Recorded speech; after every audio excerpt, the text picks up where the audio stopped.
Welcome back to IndyCar Hot Takes, the show where we take your hot takes and I talk about your hot takes. I suspect all the hot takes that will be dropped in the comment section below for next week will be schedule related, but we'll have to wait and see till next week. So, the King of the Weasel starts us out, and it's actually going to parlay off of some things I talked about yesterday.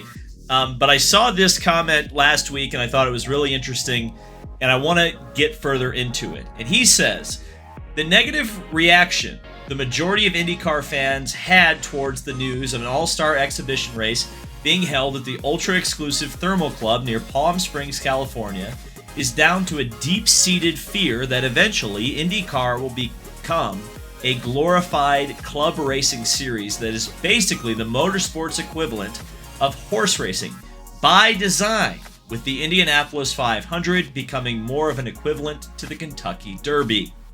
And I think some folks misinterpreted, and I kind of expected it, to be honest with you, what I was talking about yesterday with the pleading to step up and go to Milwaukee. Because I'll reiterate what I said in yesterday's video. And I'll add the caveat of, if you have the means and it's realistic for you to go to Milwaukee, please freaking go. Because they did something that the fans have been asking for. And if the fans don't respond to that bit of an olive branch from IndyCar, they're going to go this direction. I don't know how far in the country club direction they're going to go. But at the end of the day, IndyCar teams and IndyCar as an organization is and has been pretty much since the split in survival mode. And they are survivors. I mean, you look at Michael Andretti, you look at Chip Ganassi, you look at Roger Penske especially, who not only owns one of the biggest teams in the series, owns the series itself. Over the past 20 years, they have found every way to not need you to continue to make their business work.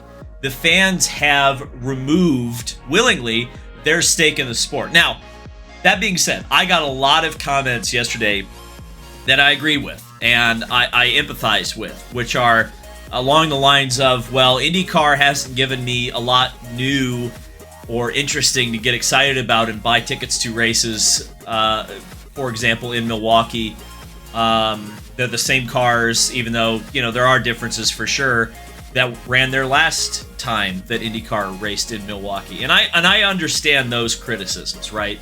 But I think a lot of where IndyCar has ended up and the direction it may or may not be going in is part of it is that the interest level, generally speaking, is so low in races outside the Indianapolis 500 that all alternatives are being explored.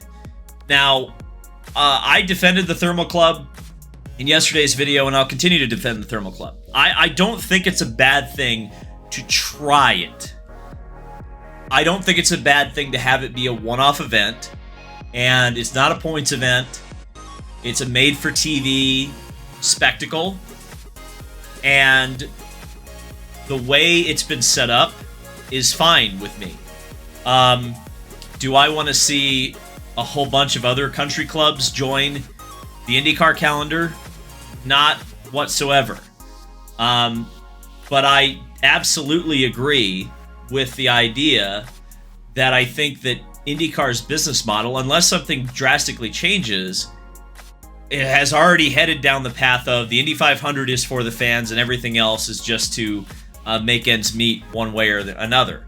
And whether or not the fans are involved in that process for the other 16 races of the year, well, that's up to the fans. And that's why I said, if you want to take some ownership stake back as a fan in IndyCar racing, you should buy a ticket to Milwaukee if you have the means and are able to go. That's what I mean by that. Because while I disagree with most of the outrage around the Thermal Club, I do agree that is a good point, because I do think there's deep-seated fear from the fan base that IndyCar racing is headed down that path. Well, the way to stop that is to go to Milwaukee, in my opinion. Camden Reese says, hot take, ending the Sunday of the first NFL Sunday is a terrible idea. Yeah, I would agree with that, for sure. And it doesn't look like, at least the way I interpret, because obviously the season ends on September 15th next year, 2024. And looking at the way the NFL schedule goes, they start on the second weekend of September.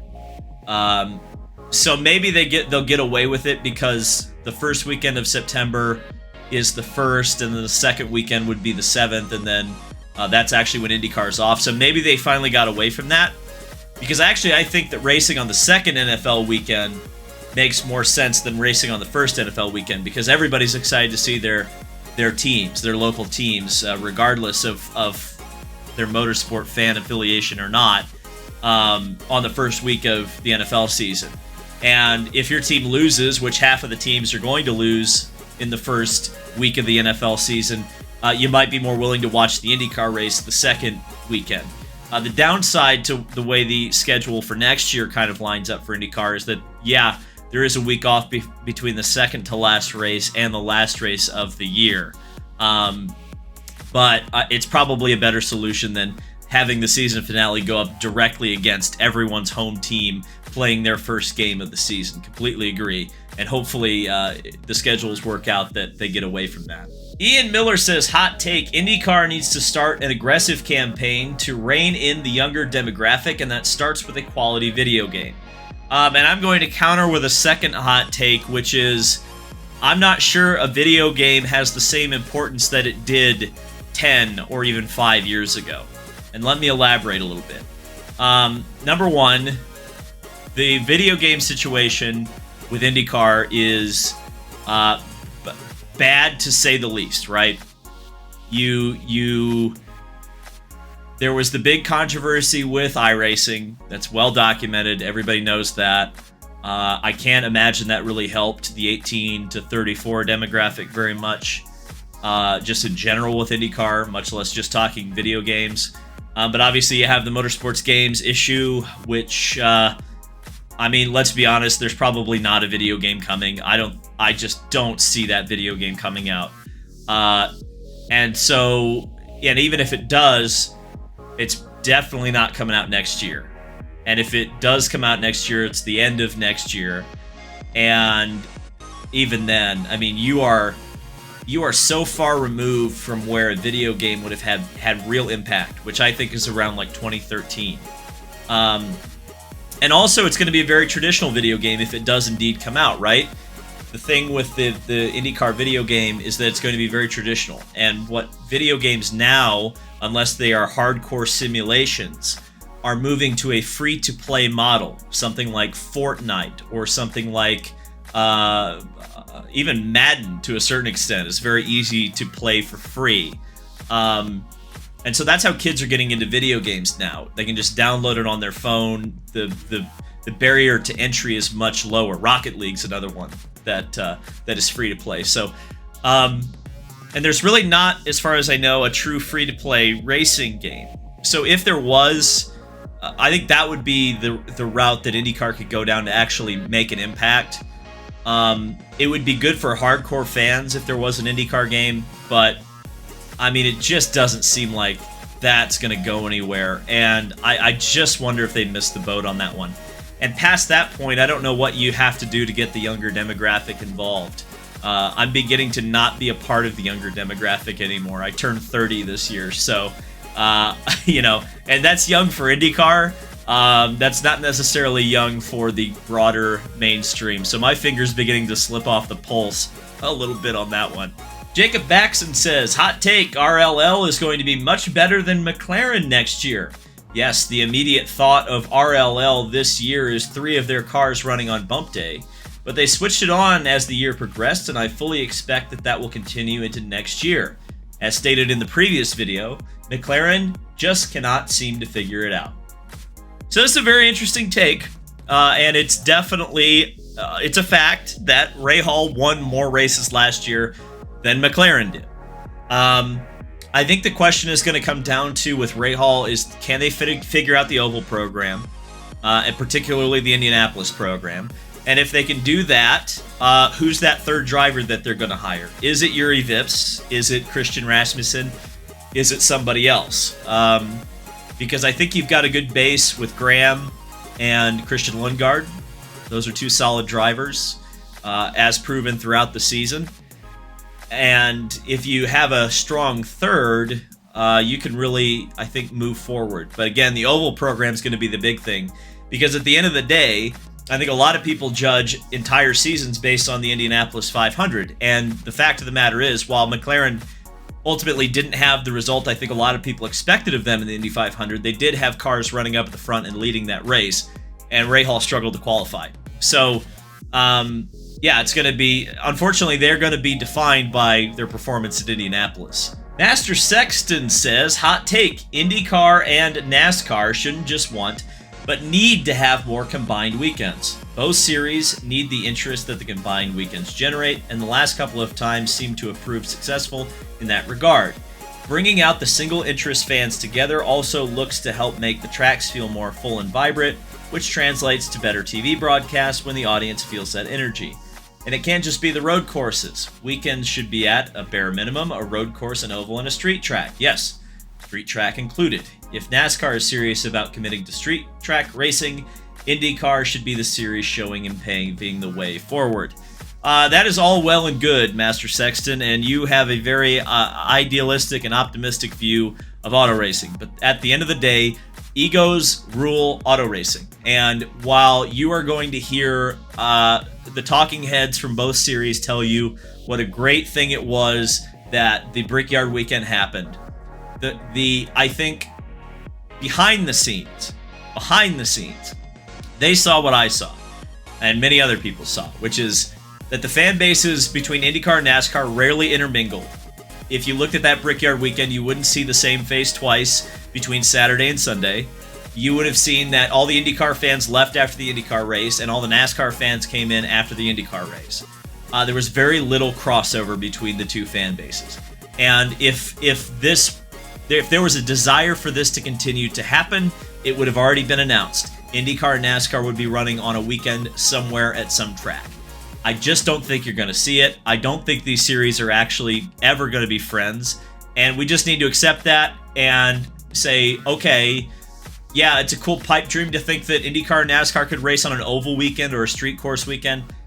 It's just never going to happen. The only reason that it happened was that Roger Penske had enough pull controlling the Brickyard 400 that he was able to make it happen. But I don't see any other track where that's going to happen between NASCAR and IndyCar. At least NASCAR Cup and IndyCar. Just don't see it happening. Donovan Warren says, hot take, IndyCar should open its engine formula up to allow OEMs or non-automakers like Cosworth to build any engine/power unit they want, as long as it meets some basic specs to allow for competitive racing. As well as every team running a certain engine manufacturer has to give the same opportunity for the newest spec engine. And so here's the deal. IndyCar's rules kind of operate this way, but what you're suggesting is the way things used to be, which is you wrote rules and then you said, build an engine that meets these rules and we'll let you in. That's no longer how it works. The IndyCar formula, IndyCar isn't actually necessarily a formula, right? They do have a rule set for what the engines are supposed to be, but not anyone can just go out and build. If I hit the lottery tomorrow, I could not just build an IndyCar. I could build the engine if I had the money. I could build and develop an IndyCar engine. But if I showed up on a race weekend or tried to enter a race with the land motor, they wouldn't let it in because it's not badged by an OEM. And not only the fact that it's not badged by an OEM, the OEM has to pay a certain amount of advertising dollars to the series. They have to sponsor races. They have to do all this extracurricular stuff, which, frankly, let's be honest, I think kind of dissuades a lot of other manufacturers from joining up. And certainly boxes out a Cosworth or a Gibson or an AER or a Judd from building or developing a twin turbocharged V6 to race in the series. I just don't think IndyCar is interested in having it be like sprint cars or the way kart used to be, where you could just build an engine, show up, and race. Although I think that would be better for the competition in the long run. And finally, Indy Slot Car, and I have to give a shout out to them because I definitely love what these guys do. They were one of the original YouTubers in the IndyCar scene. I remember watching them back in the 2007-2008 era, and also congratulations to them. They're Milwaukee-based and they get their race back. But they say, hot take, a new chassis and or engine won't make any difference to the marginal fan. This isn't IMSA where the cars are identifiable. Open-wheel cars to these people look all the same. So, interesting that you bring up IMSA. I think this is where I'll start on this. Because, actually, no, I'll start with this. The claim that it doesn't matter to the marginal fan, I would agree with that. But I would also say that IndyCar being what it is, has the marginal fan. Like, I think, I continue to say this, and it's the hottest take of all time. I don't think IndyCar has a lot of truly hardcore fans anymore. I think they are very casual, very, I want it all to be unicorns and rainbows, and this is just something that I don't take very seriously. It's like watching a TV show sort of thing. I don't think IndyCar has a lot of like serious, nerdy fans who want to get, under the hood of IndyCar and really get into what it is anymore. I think those fans are over on the IMSA side. I think those fans are over on the Formula One side. I don't think they, pay attention week to week to IndyCar. I think they show up for the Indy 500, but I think that's where IndyCar is lacking right now, believe it or not. I think they are lacking the hardcore fans that will bang the drum 24/7 for them. They have casual fans. They get 1 million people to tune in to races, and then yet, where are all those people the rest of the year talking about IndyCar? They're off doing something else because they are the casual fans. And to your point about IMSA, what cars are actually identifiable? I would say the GT cars potentially, but if you showed someone side by side the Mercedes and the Aston Martin, how many people would be able to tell those cars apart if you painted them both green? And then if you look at the GTPs, I don't think any casual could tell those cars apart. We can, because we're hardcore, but, if there's a casual fan at an IMSA race, they're not going to be able to tell any difference. But to that end, if IMSA was only LMP2 cars, and I'll even go a step further and say if the 24 Hours of Le Mans and the World Endurance Championship was only LMP2 cars, the 24 Hours of Daytona, 24 Hours of Le Mans, they would probably still be compelling races if you had 55 LMP2 cars going for them. But no one would give a damn about IMSA the rest of the year. And I think that's part of what IndyCar's problem is. With the hardcore fans, they'll show up for the big races, or they'll show up if there's something really compelling that brings them in, but their attention doesn't get held because it doesn't have that technological element to it that other racing series do. And so again, I think the big problem is it's not so much, a casual fan won't be able to tell the difference. I think it's they have the casual fans. Those people are tuned in. They'll tune in every week, but that's all they'll do. You need the real hardcore consumers, and you get those from being nerdy, from being exciting, from being technologically advanced, having things change week to week. And I just don't think that's what IndyCar has at the moment, and that's what they're lacking, in my opinion. So that's the hot take video for this week. I'm looking forward to reading your suggestions for next week and selecting a few to talk about. See you in the next video.